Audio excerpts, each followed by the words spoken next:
વિદ્યાર્થી મિત્રો, આજનો આપણો ટોપિક છે નિયમિત પ્રવેગી ગતિ અથવા તો અચળ પ્રવેગી ગતિના સમીકરણો મેળવીએ, જે તમે ઓલરેડી 9મા ધોરણમાં મેળવી ચૂક્યા છો. આ સમીકરણો છે આપણા માટે 11મા ધોરણ અને 12મા ધોરણ માટે ખૂબ જ ઉપયોગી સમીકરણો છે. તો પહેલાં આપણે આ સમીકરણો મેળવવા માટે એક પહેલાં કોન્સેપ્ટ મેળવીએ, ત્યારબાદ એ સમીકરણો આપણે મેળવશું. તો કોન્સેપ્ટ પહેલાં ખાસ લખવાનો થાય આપણે. હું તમને વેગ વિરુદ્ધ એક સમયનો એક આલેખ આપી દઉં. માનો કે આ વેગ વિરુદ્ધ એક સમયનો શું છે આલેખ, અથવા તો ઝડપ. વેગ અથવા તો શું છે, ઝડપ છે. કારણ કે સીધા રસ્તા ઉપર ગતિ થાય આ રીતે કારની, અને દિશા બદલાતી નથી. તો દાખલા કાર એ થી ક્યાં જાય, બી, તો સ્થાનાંતર પણ એ જ આવશે અને કાપેલું અંતર પણ એ જ આવશે. એટલે વેગ અથવા તો શું લઈ લઉં, ઝડપ લઈ લઉં. વિરુદ્ધ કોનો આલેખ છે, સમયનો. ઝડપ અથવા વેગ છે એ માનો કે 20 મીટર પર સેકન્ડ છે, અને સમય સાથે કેવી છે, અચળ છે. જો કેવી છે, અચળ, 20 મીટર પર સેકન્ડ. અને કેટલા સમય સુધી રહી છે, માનો કે 10 સેકન્ડ સુધી. બરાબર. તો તમારે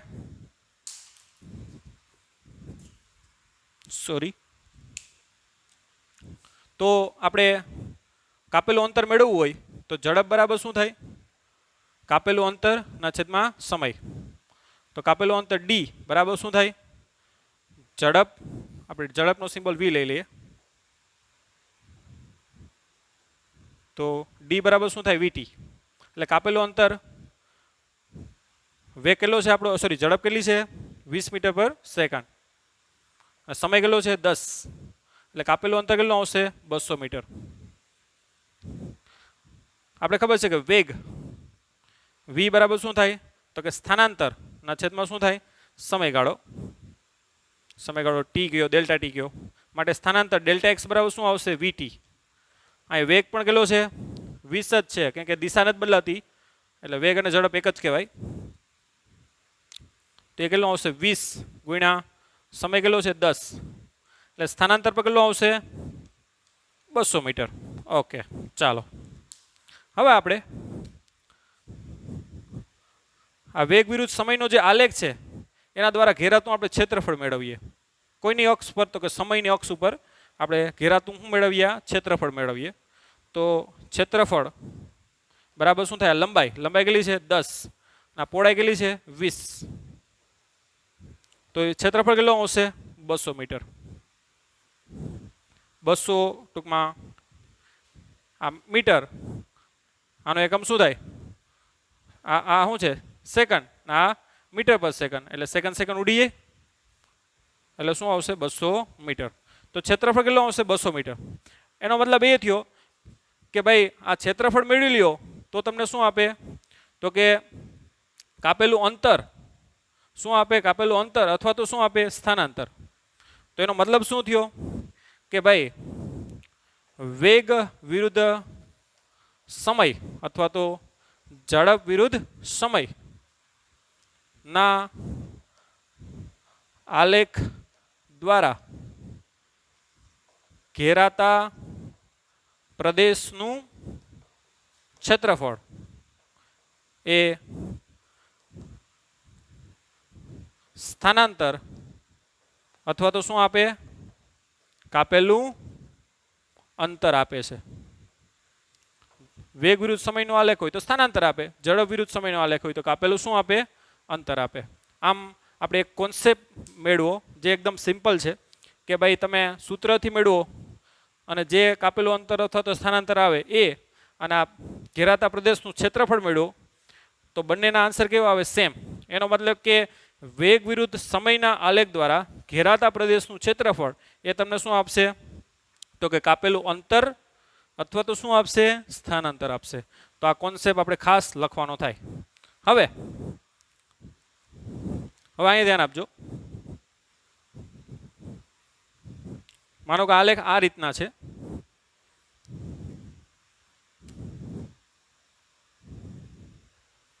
આ વેગ વિરુદ્ધ આપણે સમય દોરીએ.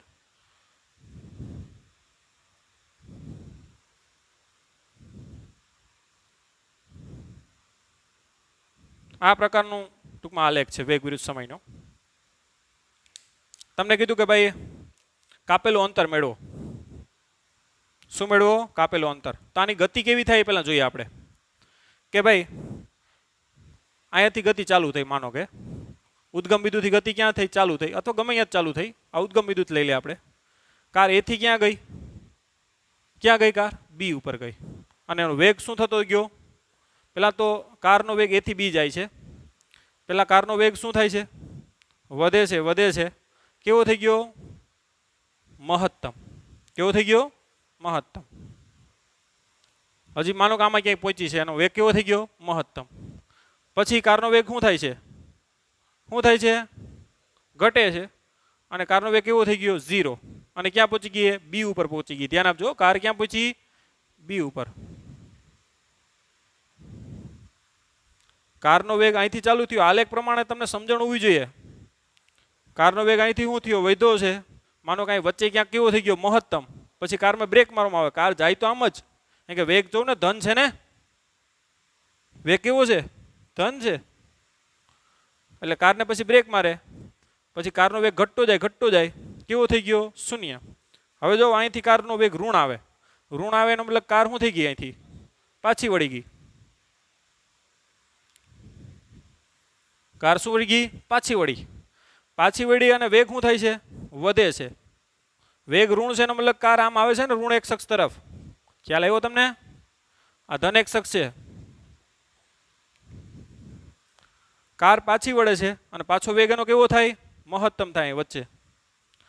અને પાછો એનો વેગ ઘટતો જાય. જો અહીંયા, અને પાછો વેગ કેવો થઈ ગયો? 0. અને કાર ક્યાં પહોંચી ગઈ આપણી? હતી ત્યાં ને ત્યાં. તો અહીંયા સ્થાનાંતર કેટલું થાય? આ પ્રમાણે ગતિ માટે સ્થાનાંતર કેટલું થાય? 0.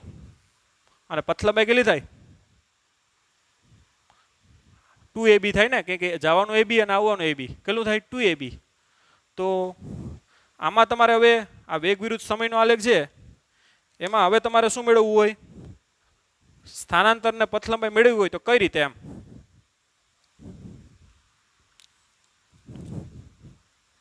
તો કે સ્થાનાંતર બરાબર શું થાય? તો કે આ પ્રદેશનું ક્ષેત્રફળ છે ને ઉપરનું, એ કેવું લેવાનું થાય? ધન લેવાનું થાય. અને આ જે નીચેનો જે પ્રદેશ છે એનું ક્ષેત્રફળ કેવું લેવાનું થાય? ઋણ લેવાનું થાય. તો આ બંને ક્ષેત્રફળ સમાન છે. જેટલું આ ધન છે એટલું આ કેવું થાય? ઋણ. એટલે સ્થાનાંતર કેવું થઈ જાય? 0. ખ્યાલ આવ્યો? એટલે સ્થાનાંતર તમારે ટૂંકમાં વેગ વિરુદ્ધ સમયનો આલેખ હોય, એમાં સ્થાનાંતર કરવું હોય તો ઉપરના ક્ષેત્રફળ જે બને ને એ કેવા લેવાના? ધન. નીચેના ક્ષેત્રફળ કેવા લેવાના? ઋણ. તો સ્થાનાંતર બરાબર શું થાય? a1 - a2 એમ. અને જો પથલંબાઈ તમારે મેળવવાની થાય, એટલે અથવા કાપેલું અંતર, તો પથલંબાઈ માટે બંને ક્ષેત્રફળ કેવા લેવાના થાય? ધન. ટૂંકમાં ઉપરના ક્ષેત્રફળ અને નીચેના ક્ષેત્રફળ બંને કેવા લેવાના થાય? ધન. તો આ રીતે એક આપણે ટ્રુ સેન્સ ઉપરથી આ કોન્સેપ્ટ મેળવો. બરાબર? કે ભાઈ જે પણ ઉપરના ક્ષેત્રફળ બનતા હોય એ પથલંબાઈમાં ગણો તો બધા ક્ષેત્રફળ ધન લેવાના, અને સ્થાનાંતર ગણો તો ઉપરના ક્ષેત્રફળ ધન લેવા અને નીચેના ક્ષેત્રફળ કેવા લેવા? ઋણ લેવા. તો આ કોન્સેપ્ટ છે એ આપણે ખાસ નોટ કરવાનો છે. હવે એના ઉપરથી આપણે નિયમિત પ્રવેગી અથવા તો અચળ પ્રવેગી ગતિના શું મેળવીએ? સમીકરણો મેળવીએ. ઓકે, આ લખી લેજો. ઓકે, હવે આપણે મોસ્ટ આઈએમપી ટોપિક અચળ પ્રવેગી ગતિ અથવા તો નિયમિત પ્રવેગી ગતિના શું મેળવીએ? 3 સમીકરણો આપણે મેળવશું, જે આપણા માટે 11th અને 12th આગળ જતા પણ કેવા છે? ઉપયોગી છે. ધ્યાન આપજો. અચળ પ્રવેગ એટલે પ્રવેગ કેવો હશે? એનો અચળ હશે. ઓકે, આ વેગ વિરુદ્ધ સમયનો આપણે એક આલેખ લઈ લઈએ કોઈ પદાર્થની ગતિ માટે. માનો કે કોઈ t બરાબર 0 સમયે, ધ્યાન આપજો, કોઈ પદાર્થનો વેગ છે ને એ ઓલરેડી v0 છે. કેટલો છે? t બરાબર 0 સમયે એનો વેગ કેટલો છે? v0. હવે કેવી ગતિ કર્યા? અચળ પ્રવેગ ગતિ કરે. એટલે વેગમાં શું થાય? સમય સાથે વધારો થશે. અચળ છે એટલે વેગ વિરુદ્ધ સમયનો આલેખ કેવો આવશે? સુરેખ આવશે. માનો કે t સમયે એનો વેગ v0 થી કેટલો થઈ ગયો? v થઈ ગયો. બરાબર? ઓકે, t બરાબર 0 સમય એનો વેગ કેટલો હતો? શરૂઆતમાં v0. હવે પ્રવેગી ગતિ છે. બરાબર? ને પણ કેવી ગતિ? અચળ પ્રવેગી ગતિ. એટલે આલેખ કેવો આવશે? આ સુરેખ આવશે. અને t સમયે એનો વેગ કેટલો થઈ ગયો? v0 થી કેટલો થઈ ગયો? v થઈ ગયો. ઓકે, આનું નામ o આપી દો, આ a આપી દો, આ બી આપી દો. ઓકે, તો આપણે પ્રવેગ મેળવવો હોય, ગતિ માટે પ્રવેગ, પ્રવેગ બરાબર શું થાય? તો કે એ બી રેખાનો શું થાય? ઢાળ. તો એ બી રેખાનો ઢાળ શું થાય? તો આયામ કેટલા થાય? x1 y1 કેટલા થાય? 0 અને v0 વાયામ. આયામ કેટલા થાય? t અને v થાય. x1 y1 x2 y2. અથવા તો ડાયરેક્ટ પણ કરી શકો, ઢાળ બાળ ન મેળવવો હોય તો ડાયરેક્ટ પણ પ્રવેગ મળે. પ્રવેગ એટલે ખબર છે આપણે, આપેલ ગતિ માટે પ્રવેગ એ બરાબર શું થાય? તો કે અંતિમ વેગ v2 માઇનસ v1 છેદમાં t2 માઇનસ t1. v2 એટલે અંતિમ વેગ કેટલો છે? v માઇનસ પ્રારંભિક વેગ કેટલો છે? v0 છેદમાં t2 માઇનસ t1 એટલે t માઇનસ શું આવશે? 0. ઓકે, માટે એ બરાબર શું આવે? તો કે v માઇનસ v0 ના છેદમાં t. તો v માઇનસ v0 બરાબર શું આવશે? at. તો v બરાબર શું થાય? આ v0 ઓલી બચ જાય તો શું આવશે? v0 plus at. તો આવી ગયું આપણું પહેલું સમીકરણ કે ભાઈ પદાર્થનો અંતિમ વેગ એ જેટલા અચળ પ્રવેગથી ગતિ કરતો હોય તો પદાર્થનો અંતિમ વેગ v બરાબર શું થાય? v0 plus at. આનો પ્યોર મિનિંગ શું થાય? આનો પ્યોર મિનિંગ શું થાય? કે t સમયગાળા બાદ એનો વેગ v0 થી કેટલો થઈ જાય? v થઈ જાય. આ t છે એ સમયગાળો છે, ધ્યાન આપજો કે t માઇનસ 0 એટલે t થઈ ગયો. એટલે આનો મતલબ શું થાય? કે t સમયગાળા બાદ કારનો વેગ v0 થી કેટલો થઈ ગયો? v. બરાબર. તો કાર તમારી દાખલા કે તમે કાર ચાલુ કરો, બરાબર, અચળ પ્રવેગથી કાર ચાલુ છે તમારી, અને તમે કહો કે એટલા સમય પછી કારનો વેગ કેટલો હશે, એટલા સમય પછી કારનો વેગ કેટલો હશે, તો આ સમીકરણનો ઉપયોગ કરી અને તમે આરામથી એ મેળવી શકો. ઓકે, હવે સમીકરણ બીજું મેળવીએ આપણે. તમને એમ કે ભાઈ એટલા સમય પછી કેટલું એણે અંતર કાપ્યું હશે, ખ્યાલ આવ્યો? આ શું આપ્યું? એટલા સમય પછી કારનો વેગ કેટલો, એમ. તો આ તમે સમીકરણનો યુઝ કરશો. પણ એમ કે ભાઈ 10 સેકન્ડ પછી કારે કેટલું અંતર કાપ્યું હશે, અથવા તો 50 સેકન્ડ પછી કારે કેટલું અંતર કાપ્યું હશે. તો કાપેલું અંતર એટલે ખબર છે ને, આપણે કોન્સેપ્ટ મેળવી ગયો છે કે આ ઘેરાતા પ્રદેશનું ક્ષેત્રફળ એ તમને શું આપે? કાપેલું અંતર. તો એ ક્ષેત્રફળ કઈ રીતે મેળવશું? તો અહીંથી સીધી લાઈન કરી નાખો અને a b c આને શું કહી દો? d. તો આ ઘેરાતા પ્રદેશનું ક્ષેત્રફળ એટલે એક ત્રિકોણ આવશે અને એક શું આવશે? લંબચોરસ. તો બીજું સમીકરણ આપણે મેળવીએ, કાપેલું અંતર, આપેલ ગતિ માટે કાપેલું અંતર અથવા તો સ્થાનાંતર, એમ જે પણ કયો એ કે v વિરુદ્ધ t ના આલેખનું ઘેરાતું ક્ષેત્રફળ શું આપે? કાપેલું અંતર આપે અથવા તો શું આપે? સ્થાનાંતર. બે સરખા જ થવાના છે, કે ઉપર ધન એક શખ્સ ઉપર જ છે, બે ઉપર જ છે ને. તો એને આપણે એક સિમ્બોલ આપી દઈએ. તો કાપેલું અંતર એટલે શું થાય? ત્રિકોણ કયો? a b c નું ક્ષેત્રફળ પ્લસ શું આવશે? લંબચોરસ કયો? તો કે o a c d નું ક્ષેત્રફળ. ઓકે, abc નું ક્ષેત્રફળ. હવે એમાં પાયો કેટલો છે? આ t છે. આ વેધ કેટલો થાય? આટલો થાય. હવે આટલું અંતર કેટલું છે? v છે. આટલું કેટલું છે? v0. તો આટલું કેટલું થાય?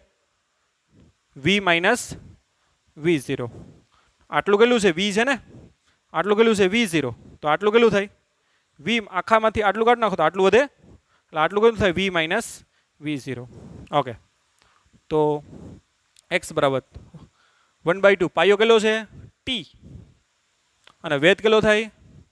v માઇનસ v0 પ્લસ લંબાઈ ગુણ્યા પહોળાઈ. લંબાઈ કેટલી છે? t. પહોળાઈ કેટલી છે? v0. લંબચોરસનું ક્ષેત્રફળ t ઇન્ટુ શું આવશે? v0. આ ગુણાકાર છે. ઓકે, તો આ મળી ગયું આપણે સ્થાનાંતર અથવા તો કાપેલું અંતર. આને આપણે પહેલાં લખીએ, એ શું આવશે? v0 t. ગુણાકાર નથી લખતા વચ્ચે, પ્લસ 1/2 શું આવશે? v માઇનસ v0 ઇન્ટુ શું આવશે? t. હવે અહીંથી આપણે v માઇનસ v0 ની કિંમત મૂકી દઈએ, આને સમીકરણ 1 કહી દો. તો v માઇનસ v0 ની કિંમત કેટલી થાય? at જેટલી. સમીકરણ ત્યાં ડાયરેક્ટ મૂકી જ દઈએ કિંમત આપણે. તો x બરાબર શું થાય? v0t plus 1/2. v minus v0 બરાબર શું થાય? at ઇન્ટુ શું થાય? આ t એટલે શું આવશે? t નો વર્ગ. કૌંસમાં રીઝન લખી નાખવાનું સમીકરણ 1 પરથી. એમ સમીકરણ 1 પરથી આપણે v માઇનસ v0 ની કિંમત કેટલી મૂકી? at. એટલે at અહીં મૂકો તો at ગુણ્યા t એટલે શું થાય? t². તો આવી ગયું આપણું બીજું સમીકરણ. આ સમીકરણ તમને શું કહે કે ભાઈ t સમયગાળા બાદ કારે પદાર્થે કાપેલું શું છે? અંતર અથવા તો સ્થાનાંતર. તો કોઈ કાર દાખલા કે અચળ પ્રેરિત ગતિ કરે, તમે એમ કહો કે ભાઈ 50 સેકન્ડ પછી એણે કેટલું સ્થાનાંતર કર્યું હશે અથવા કેટલું અંતર કાપ્યું હશે, તો આ સમીકરણનો તમે ઉપયોગ કરવાનો થાય. તો આ સમીકરણ તમને એવું જ કહે કે t સમયગાળા બાદ એનું કાપેલું અંતર અથવા તો સ્થાનાંતર આ રીતે થાય. x બરાબર v0t પ્લસ 1/2 at². જ્યાં v0 એટલે શું છે? લખવું હોય તો લખવાનું. v0 એટલે શું છે?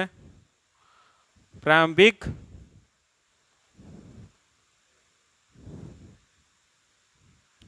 વેગ. બરાબર. a એટલે શું છે? પ્રવેગ. અને t એટલે શું છે? સમયગાળો છે. ધ્યાન આપજો. ઓકે, હવે આપણે ત્રીજું સમીકરણ મેળવીએ કે ભાઈ કાર છે એ એટલું અંતર કાપ્યા પછી કેટલો વેગ હશે. આમાં તો શું કીધું કે એટલા સમય પછી કારનો વેગ v0 થી કેટલો થઈ જાય? v. પણ હું તમને એમ પણ પૂછી શકું કે કોઈ કાર છે એ ગતિ કરે છે અને હું કહી દઉં કે 100 મીટર સ્થાનાંતર કર્યું પછી એનો વેગ કેટલો થઈ ગયો હશે? કારણ કે કાર કેવી ગતિ કરે? પ્રવેગી કરે, એટલે વેગમાં વધારો થતો હોય. તો હું કહી દઉં કે 200 મીટર અંતર કાપ્યા પછી એનો વેગ કેટલો થઈ ગયો હશે? આમાં તો શું કહું કે 10 સેકન્ડ પછી કેટલો વેગ થઈ ગયો? તો આ સમીકરણ. પણ હવે એમ કહું સમય નહીં, પણ હું કહું કે ભાઈ કાર છે 200 મીટર પહોંચી ગઈ મારી, ત્યારે એનો વેગ કેટલો થઈ ગયો હશે? તો આપણે વેગ અને સ્થાનાંતર અને વેગ પ્રવેગના સંબંધ દર્શાવતો આપણે સમીકરણ મેળવીએ. બરાબર. તો આ બે લખી લ્યો. હવે ત્રીજું સમીકરણ મેળવીએ આપણે. ઓકે, હવે ત્રીજું સમીકરણ મેળવીએ. તો ત્રીજા સમીકરણમાં આપણે સમીકરણ લઈ લઈએ. સોરી, આ તો x બરાબર શું છે? કાપેલું અંતર v0t plus 1/2 v minus v0 into t. એટલે હવે t નો લોપ કરી નાખીએ આપણે કે આપણે કેટલું અંતર કાપ્યું અથવા કેટલું સ્થાનાંતર કર્યું પછી વેગ આપણે જોઈએ છે ને, એટલે સમય આપણે દૂર કરવાનો છે. તો સમયને દૂર કરવો હોય તો આપણે શું કરશું? પહેલાં તો સમયની કિંમત મૂકી દો. પહેલાં તો આના અંદર ગુણ નાખીએ. ચાલો, તો આ v0t આના અંદર ગુણ હોય તો શું થાય? આ v, આ t ને પણ અંદર ગુણ નાખો એટલે vt/2 માઇનસ શું આવશે? v0t/2. હવે v0t માંથી v0t/2 જાય તો કેટલા આવશે? v0t/2 આવશે. કારણ કે v0t કોમન કાઢો, 1 - 1/2 એટલે 1/2. એટલે v0t માંથી v0t/2 જાય તો કેટલા આવશે? v0t/2 પ્લસ આ કેટલા આવશે? vt/2. તો આમાંથી સામાન્ય શું નીકળે? v plus v0. આ t/2 શું નીકળે? સામાન્ય નીકળે. ઓકે, હવે આપણે ખ્યાલ છે આ t ની કિંમત મૂકવી હોય તો આપણે પેલું સમીકરણ મેળવ્યું હતું કે v બરાબર v0 પ્લસ શું થાય? at. એટલે કે at બરાબર શું લખાય? v minus v0. એટલે કે t બરાબર શું લખાય? v માઇનસ v0 ના છેદમાં a. તો a t ની કિંમત અહીં મૂકી દો. માટે x બરાબર શું થાય? તો કે v પ્લસ v0. t ની કિંમત કેટલી છે? v માઇનસ v0 ના છેદમાં a. એટલે v માઇનસ v0 ના છેદમાં a. ના 2 છે ને, એટલે કેટલું આવશે? 2a. હવે અહીંયા સૂત્ર બની ગયું. જો એક કૌંસમાં a પ્લસ b હોય અને એક કૌંસમાં શું હોય? a માઇનસ b હોય. તો સૂત્ર શું થાય? a² minus b². તો આ શું છે? v પ્લસ v0 અને v માઇનસ v0. એટલે શું થશે? બોલો જોઈએ. v² માઇનસ v0 નો સ્ક્વેર અપોન કેટલું આવશે? 2a. તો આ 2a ના ગુણ નાખો એટલે v² માઇનસ v0 નો સ્ક્વેર ઇઝ ઇક્વલ ટુ શું થાય? 2ax. આ આવી ગયું આપણું સમીકરણ ત્રીજું. આ સમીકરણ તમને શું કહેવા માંગે? એમ ખાસ આનો મતલબ એ થાય કે x જેટલું સ્થાનાંતર અથવા અંતર કાપ્યા પછી કારનો વેગ શરૂઆતમાં v0 થી કેટલો થઈ જાય? v થઈ જાય. ધ્યાન આપજો. આ રીતનું એનું કનેક્શન છે બરાબર કેમ કે સમીકરણો વ્યવસ્થિત તમે સમજશો તો જ એનો ઉપયોગ કરી શકશો બાકી આખા સમીકરણ તમને આવડતા હોય ગોખી નાખ્યા હોય તો એનો કોઈ મતલબ નથી દાખલા અથવા તો એમસીક્યુ ક્યારે તમે ગણી શકો એમાં ક્યુ સૂત્ર આવે ક્યારે તમે કહી શકો કે જ્યારે એને પ્રોપરલી તમે સમજ્યા હોય ઘણા વિદ્યાર્થીના આ પ્રોબ્લેમ હોય છે કે સાહેબ મને સૂત્રો તો બધાય આવડે છે પણ એમસીક્યુ અથવા દાખલા ગણું તો મને આવડતા નથી એનું રીઝન જ આ છે કે ભાઈ આપણે સૂત્રને વ્યવસ્થિત રીતે સમજ્યા ના હોય તો એનો ઉપયોગ આપણે આવડે નહીં બરાબર ગાડી આપણી પાસે 10-15 પીડી હોય પણ આવડતી ન હોય તો એનો કોઈ મતલબ નથી બરાબર તો એ લેમ્બોર્ગિની હોય કે બુગાટી હોય કે ગમે એ ફોર વ્હીલ હોય બરાબર જો આપણે આવડતી હોય તો જ એના ઉપર આપણે સવારી કરી શકીએ એમ સૂત્રો બધા આપણે પ્રોપરલી ટ્રુ સેન્સથી ખબર હોય તો જ એનો વ્યવસ્થિત આપણે શું કરી શકીએ ઉપયોગ કરી શકીએ તો ડાયરેક્ટ તમે કોઈ પણ એમસીક્યુ જુઓ તો ફટાફટ તમને ખ્યાલ આવી જાય કે આ સૂત્રમાં આ એમસીક્યુમાં આ સૂત્ર આવશે ડાયરેક્ટ એનો જવાબ તમને મળે એટલે ખાસ આ ત્રણ સૂત્રો છે એની ટ્રુ સેન્સ આપણે ખબર હોવી જોઈએ ઓકે તો આ લખી લ્યો આપણે 3 સમીકરણ મેળવ્યા પહેલું સમીકરણ શું મળ્યું કે ભાઈ અંતિમ વેગ v બરાબર પ્રારંભિક વેગ v0 પ્લસ શું થાય at આનો મતલબ શું થાય કે t સમયગાળા બાદ એનો વેગ v0 થી કેટલો થઈ જાય v કેમ કે કાર કેવી ગતિ કરે પ્રવેગી અથવા જે પદાર્થ કેવી ગતિ કરે પ્રવેગી આ પહેલું સમીકરણ બીજું સમીકરણ કે આપણે ભાઈ અમુક સમય બાદ કાપેલું અંતર મેળવવું હોય તો શું થાય x બરાબર v0t પ્લસ 1/2 શું થાય at સ્ક્વેર આનો મતલબ શું થાય કે t સમયગાળા બાદ કાપેલું શું છે અંતર અથવા તો શું છે સ્થાનાંતર ત્રીજું સમીકરણ v square minus v0 square એટલે અંતિમ વેગનો વર્ગ માઇનસ પ્રારંભિક વેગનો વર્ગ બરાબર શું થાય 2ax આનો મતલબ શું થાય કે કોઈ પદાર્થનો પ્રવેગ કેટલો હોય a હોય તો x જેટલું એ સ્થાનાંતર કર્યા પછી કેટલું x જેટલું એ સ્થાનાંતર કર્યા પછી એનો વેગ v0 થી કેટલો થઈ જાય v થઈ જાય એટલે તમને એમ કહે કે ભાઈ 50 મીટરનું સ્થાનાંતર કર્યા પછી એનો વેગ કેટલો હશે શરૂઆતનો આપી દે અંતિમ મળી જાય તો આ ત્રણ સમીકરણનો ઉપયોગ થાય ને એવું એક આપણે ક્વેશ્ચન લઈ લઈએ બેઝિક સેન્સ માટે બેઝિક સેન્સ એમસીક્યુ તો તમને સૂત્રનો ઉપયોગ કરતા ફાવશે તમને કહી દઉં કે ભાઈ કોઈ કાર છે કોઈ કાર 2 મીટર પ્રતિ સેકન્ડ સ્ક્વેર જેટલા પ્રવેગથી ગતિની શરૂઆત કરે છે ધ્યાન આપજો ગતિની શું કરે છે શરૂઆત કરે છે તો 10 સેકન્ડ બાદ કારનો વેગ મેળવો પહેલું બીજું કે કારે તમને કહી દઉં કે 7 સેકન્ડ બાદ કારે કાપેલું અંતર અથવા તો શું મેળવો સ્થાનાંતર મેળવો કે કાર એક જ દિશામાં ગતિ કરે એટલે વેગ સ્થાનાંતર અને પથલંબાઈ કેવી થાય એક સરખી એટલે કાપેલું અંતર અને સ્થાનાંતર બે એક જ થાય ત્રીજો ક્વેશ્ચન કે 300 મીટર કારે 300 મીટર સ્થાનાંતર કર્યા બાદ તેનો વેગ કેટલો હશે તો ત્રણ સમીકરણનો ઉપયોગ થશે એમાં પેલો ક્વેશ્ચન કહીશું કે 10 સેકન્ડ બાદ કારનો વેગ કેટલો તો આપણે ખબર છે અંતિમ વેગ v બરાબર પ્રારંભિક વેગ v0 પ્લસ શું થાય at મેં તમને કીધું ને કે એ સમયગાળા બાદ કારનો વેગ v0 થી કેટલો થાય v થાય તો તમે કીધું 10 સેકન્ડ બાદ એનો વેગ કારનો વેગ કેટલો એટલે અંતિમ વેગ મેળવવાનું કીધું કારનો તો કારનો અંતિમ વેગ પ્રારંભિક વેગ કેટલો છે અહીંયા ધ્યાન આપજો અહીં શું છે જેટલા પ્રવેગથી ગતિની શું કરે શરૂઆત કરે એટલે મતલબ કે એનો શરૂઆતનો વેગ કેટલો છે 0 છે કે ગતિની શું કરે છે શરૂઆત કરે છે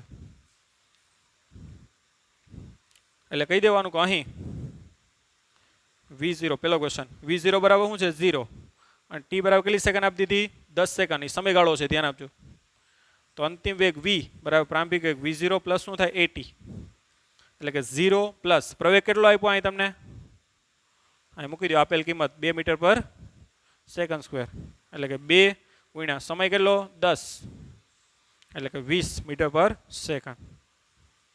તો કારનો વેગ છે એ 10 સેકન્ડ બાદ કેટલો થઈ જશે તો કે 20 મીટર પર સેકન્ડ. આપણે આમેય ખબર છે પ્રવેગની બેઝિક સેન્સ આપણે ખબર છે કે 1 સેકન્ડમાં કેટલો વધારો થાય વેગમાં 2 નો.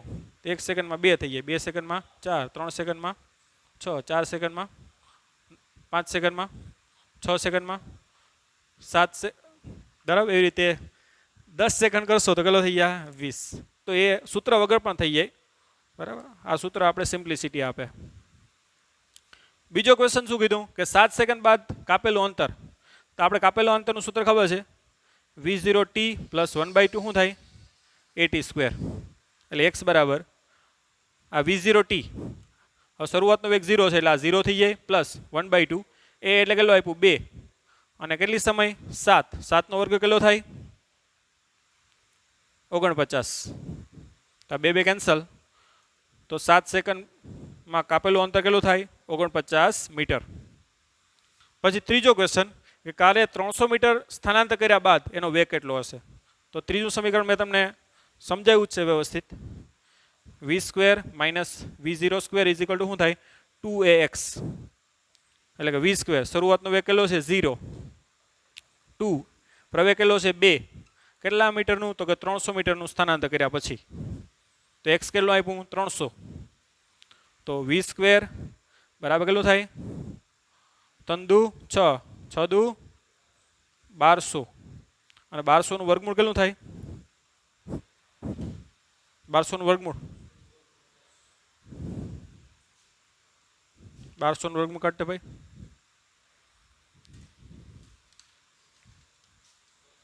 એ આવશે 34.64 મીટર પર સેકન્ડ. તો આવી રીતે 300 મીટર સ્થાનાંતર કર્યા બાદ એનો અંતિમ વેગ કેટલો થઈ જાય 34.64 મીટર પર સેકન્ડ. તો આ રીતે સૂત્રની બેઝિક સેન્સ તમને યોગ્ય હોય તો જેવો ક્વેશ્ચન આવે ભેગા સૂત્ર તમને આરામથી ફેચ થતા જાય બરાબર. ઓકે તો આજના લેક્ચરમાં આપણે અહીંયા સુધી રાખીએ. નેક્સ્ટ લેક્ચરમાં આપણે કલનશાસ્ત્રનો ઉપયોગ કરી અને અચળ પ્રેરિત ગતિના શું મેળવવાનું આપણે સમીકરણ મેળવશું. ત્યાં સુધી bye bye, take care, have a nice day.